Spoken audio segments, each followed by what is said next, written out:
Our establishment caters exclusively to celebrities. If you're not affluent, we kindly ask that you refrain from visiting. Please vacate the premises, the manager asserted with little emotion. The following day, I couldn't shake the lingering sense of prejudice toward appearances prevalent in five-star accommodations. Yet the manager remained oblivious. He failed to grasp the influence wielded by my in-laws and the discontent he would face in the days to come. I'm Maria, 32, a homemaker without children. Stephen, my husband, and I crossed paths during my part-time stint at a supermarket. His serene and refined demeanor convinced me of his inherent decency early in our courtship. However, my astonishment peaked during a visit to his parents' abode for wedding discussions.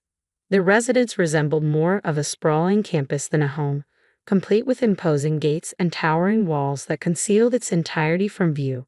Beyond the gate, an unexpected spectacle greeted me. At the far end of the lengthy stone pathway stood a breathtaking country estate, reminiscent of a lavish villa. A meticulously maintained garden sprawled beside the grand structure, suggesting the handiwork of a skilled gardener. My eyes widened further as I caught sight of what seemed to be a pristine swimming pool and tennis courts nestled beyond. A wave of disbelief washed over me as I questioned the purpose of my visit. Stephen's dual role as a college student and part-time convenience store worker was indeed remarkable. How he managed such a balancing act puzzled me. According to Stephen, his family tree boasted a lineage of corporate titans, his father, mother, sister, and himself all holding esteemed positions as presidents of top companies. Unlike some celebrities who inherit family enterprises, Stephen's family forged their own paths as accomplished entrepreneurs. Following suit, Stephen treated the same path, utilizing his part-time earnings to cover tuition costs and kickstarting his own entrepreneurial venture. It was through this unique circumstance that our paths crossed, and now he tirelessly endeavors to expand his fledgling business. In my family, my father holds a regular job at a company, my mother is a homemaker, and my brother follows suit with his own corporate career. Doubts crept in, making me ponder whether I could truly fit into Stephen's world as his wife. However, Stephen remained unperturbed. What drew me to you was your warmth and joy. You're the one I envisioned sharing my life with, he reassured me. I made the decision to place my trust in Stephen and stand by his side. Yet concerns loomed regarding my prospective in-laws. Would they view me, a commoner, as an adequate match for their son? Anxiety gnawed at my heart, fearing I might disappoint them. However, upon meeting Stephen's family, my apprehensions melted away. They embraced me with genuine warmth and hospitality, expressing delight that Stephen had finally brought a woman home. My father-in-law, in particular, seemed to take a liking to me. Maria, you possess a rare beauty, inside and out. Your upbringing shines through in your demeanor. Stephen's choice is impeccable, my mother-in-law praised. Both my mother-in-law and sister-in-law exuded warmth and kindness, and by the time our visit concluded, we had formed a genuine bond, evolving into good friends. Likewise, my own parents found solace in Stephen's gentle and composed nature, swiftly granting their blessing for our union. With their approval secured, our marriage proceeded seamlessly. As Stephen embarked on his entrepreneurial journey, he expressed his desire for me to leave my job and embrace the role of a full-time homemaker to support him. We settled into an apartment close to my in-laws' residence, relishing the early days of our marriage. Occasionally, we'd gather for dinner parties and barbecues at my in-laws, who, despite their hectic schedules, embrace Annie, our live-in nanny, as part of the family.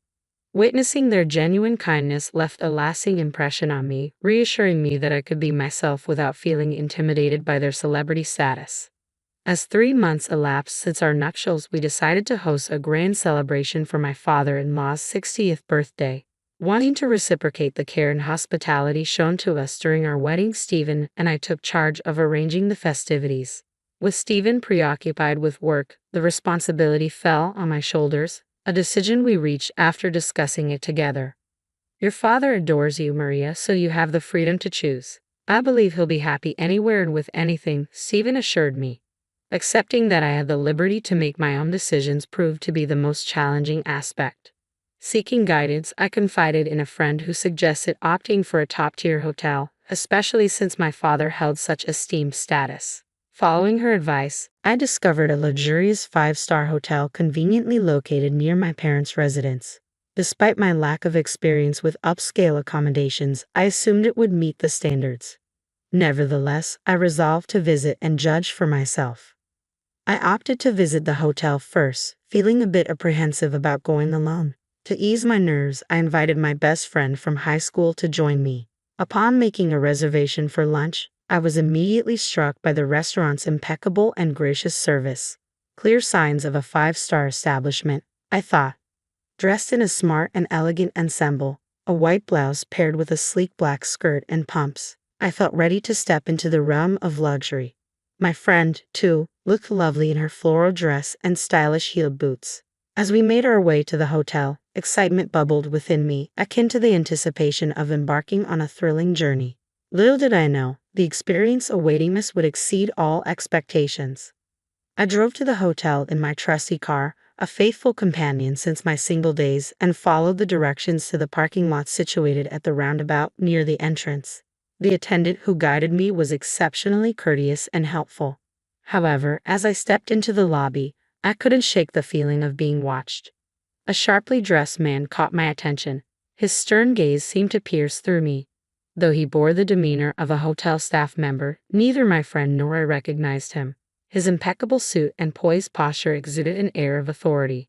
I couldn't fathom why he was scrutinizing us so intently. Descending into the underground parking lot, I couldn't help but feel a twinge of self-consciousness as my modest car stood amidst the lineup of sleek black luxury vehicles. Observing some guests being chauffeured in with doors ceremoniously opened for them only added to my unease. Tempted to hail a cab, I hesitated, knowing it would only delay my arrival when I was already so close to home. As my friend and I entered the hotel, the individual who had been observing us approached. "You seem a bit out of place here. Can I be of assistance?" he asked, his tone polite yet carrying a hint of condescension that didn't sit well with me. "I have a lunch reservation here." "What do you mean by unsuitable for the hotel?" I questioned, feeling the surge of indignation. The taller man continued, his gaze directed down at me. "Your choice of vehicle and attire don't quite align with the usual clientele of this establishment," he remarked, punctuating his statement with a laugh. My cheeks flushed with embarrassment, appalled by his snobbish demeanor. Unable to meet his gaze, my friend averted her eyes. Despite feeling the sting of embarrassment, I refused to let it drive me away. Though typically reserved, I possess a resilient spirit, and I was determined to confront the individual responsible for these disparaging remarks. I needed to know who dared to speak about me in such a derogatory manner. "Are you a member of the hotel staff?" I inquired sharply, my eyes fixed on him. "I happen to be the manager of this establishment," came his haughty reply. Privately, I couldn't help but find his emphasis on the hotel's prestigious rating rather absurd, though I chose to keep this observation to myself. His response only served to aggravate me further. "Does this hotel judge its patrons based on their cars and appearance, adjusting its treatment accordingly?" I challenged, refusing to back down. The manager's disdainful sniff and snort in response only fueled my determination. "The clientele should align with the hotel's esteemed reputation. Maintaining that standard ensures guests feel comfortable and at ease," he asserted. His words grated on my nerves. "Are you implying that we're somehow tarnishing the reputation of your establishment?" I retorted, feeling my irritation mounting. The manager clicked his tongue disapprovingly. I couldn't help but feel sorry for my friend, who I had invited along. The thought of canceling our reservation and leaving crossed my mind. Just as I was considering our next move, an elderly hotel staff member approached me and politely inquired, "Ma'am?" Upon learning of my lunch reservation, he respectfully acknowledged the manager with a bow and said, "Allow me to escort you to the restaurant." With a sense of relief, I followed him to our destination, noticing the manager's lingering bitter glare. Unlike the manager's demeanor, the hotel employee who guided us was courteous and welcoming. "You've traveled quite a distance, and I apologize for any discomfort you may have experienced. We're renowned for our exquisite cuisine, and I trust you'll have a delightful stay," the young manager offered apologetically. I couldn't help but wonder how such a youthful figure found himself at the helm of such a prestigious establishment. He explained that the hotel's previous owner had retired, passing the reins to his younger brother, with his son assuming the role of manager. Despite his impressive academic background from a top-tier university, the manager lacked prior experience in hospitality and struggled to uphold the hotel's esteemed standards. It's disheartening to witness even long-standing patrons being overlooked and compelled to depart over minor matters, the elderly employee lamented solemnly. I've dedicated my life to this hotel, only to find myself deemed expendable in its quest for rejuvenation. I'll be bidding farewell at the month's end. It seems the hotel no longer values the loyalty of its devoted staff, instrumental in achieving its coveted 5-star status. As the elderly hotelier had assured, the cuisine surpassed all expectations, leaving my palate thoroughly satisfied. The head chef, who greeted us personally, exuded skill and experience, his age mirroring that of the hotelier. Yet a nagging concern lingered: would he too fall victim to the hotel's restructuring? People find joy in satiation, I remarked to my best friend as we exited the restaurant, our faces radiant with contentment. Just as we prepared to depart, the manager approached us once more. I eagerly anticipate your return to our restaurant, he remarked, his persistence unwavering. Though our decision to leave remained unchanged, the manager's resolve remained steadfast. I'm sorry, but individuals like yourself detract from the dignity of this establishment. This is a hotel frequented by celebrities, not suitable for those of lesser means. Kindly vacate the premises immediately, the manager declared bluntly, leaving me too stunned to protest. Though the hotel itself was undeniably elegant, the manager's rudeness and discourtesy left a sour taste in my mouth, prompting me to reconsider hosting my father-in-law's birthday celebration there. Surely, there must be a more hospitable venue nearby. When I recounted the incident to my in-laws, they listened intently. However, upon learning the name of the hotel, they exchanged puzzled glances. Why do we visit this hotel? I'm curious to experience such a renowned establishment, my father-in-law suggested. Much to my bewilderment, I couldn't comprehend his eagerness to return to a place where I had encountered such disrespect. Let's dress casually, my father-in-law proposed, urging everyone to do the same. He instructed us to proceed ahead while he would join us later. From the moment we stepped into the roundabout, the manager's piercing gaze never wavered. The lobby was bustling with activity. Guests lounged on plush sofas or sipped coffee, creating an atmosphere akin to a bustling event venue. As we settled onto a sofa beneath a grand chandelier, awaiting my father-in-law's arrival, the manager stormed in, his expression thunderous. You've returned, evidently without learning your lesson. You never seem to grasp it, do you? Arriving in a minivan, utterly disgraceful, he bellowed, his tone dripping with disdain. Undeterred by his haughty demeanor, I countered, we're here to celebrate my father-in-law's birthday. I made a reservation, and there was no mention of vehicle type. What's the issue? Unfazed, the manager continued his tirade. Your attire screams unsophisticated. You belong in one of those seedy roadside inns, he spat, his words drawing shocked glances from the other guests. This hotel should be open to everyone, shouldn't it?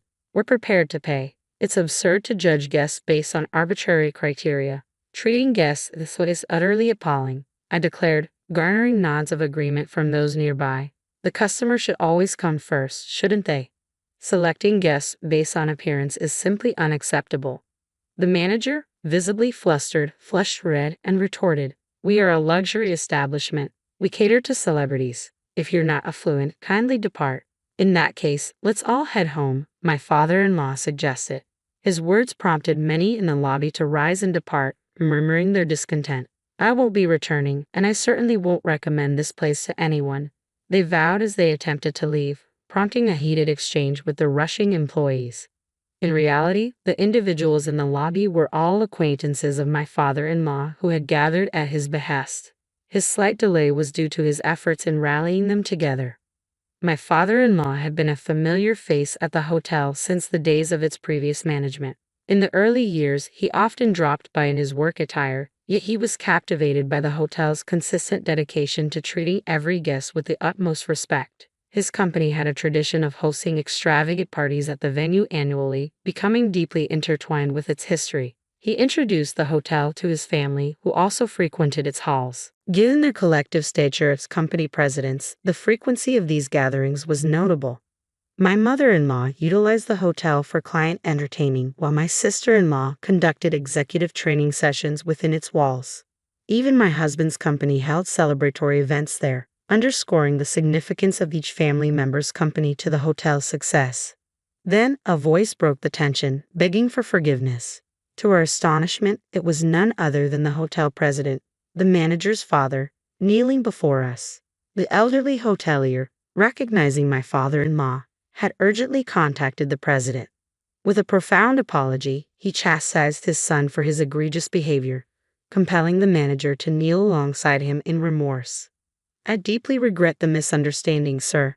Had I known your esteemed position, the treatment would have been different. It was inappropriate to base service on financial status." The manager attempted to justify himself, but his excuses fell flat.